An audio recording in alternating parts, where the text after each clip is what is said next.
Argumen ini terdengar keren sekali. Kesannya berpihak ke perempuan. Tapi coba kamu bayangin begini. Misal ya, ini misal aja. Si perempuan, anak orang ini, dia udah kenal banget sama si men. Sejak si men ini, keluarganya masih lengkap. Bapaknya masih ada. Terus ada nih sebuah kejadian yang bikin si men ini harus menanggung ibu dan saudara kandungnya. Jadi sejak kejadian itu, si men ini memprioritaskan ibu dan saudara kandungnya. Dan karena kualitas si men yang begitu, si perempuan anak orang tadi jadi pengen nikah sama si men. Karena si perempuan ngelihat men ini sangat sayang ke keluarganya. Sangat bertanggung jawab ke keluarganya. Walaupun itu bukan tugas dia. Si perempuan sangat menghargai karakter dan kualitas kepribadian si men. Karena dia sangat menghargai, dia pengen punya suami kayak si men. Dan ngajaklah si perempuan nikah sama si men. Terus, karena si perempuan ini adalah perempuan yang egonya rendah, dia udah selesai dengan dirinya sendiri,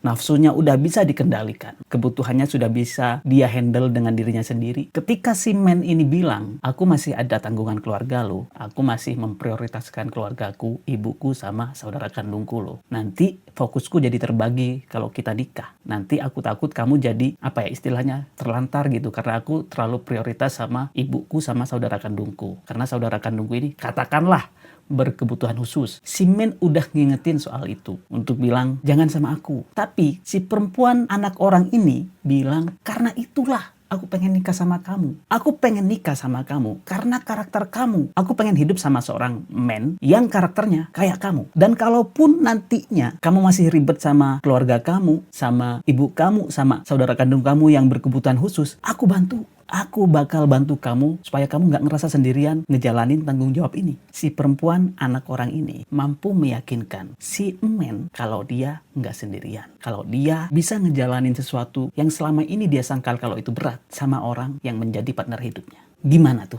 Apakah kalimat si kakak ini masih terdengar keren? Apakah kalimat si kakak ini bisa diaplikasikan ke semua men? Aku bikin konten ini ngajak kamu supaya kamu itu menguji, mengkritisi sebuah argumen. Jangan ditelan mentah-mentah hanya karena kelihatan keren. Coba kamu atau kita menguji sebuah argumen di sosmed dengan berbagai macam kemungkinan. Contohnya argumen kakak ini. Gimana tuh kalau dihadapkan dengan situasi si men dan si perempuan yang tadi aku ceritain? Apakah kamu bakal tetap bilang man to man, jangan nikahin anak perempuan orang kalau kamu masih memprioritaskan keluarga dan saudara kandungmu? Sementara si perempuan menghargai karakter laki-lakinya dan dia mau membantu.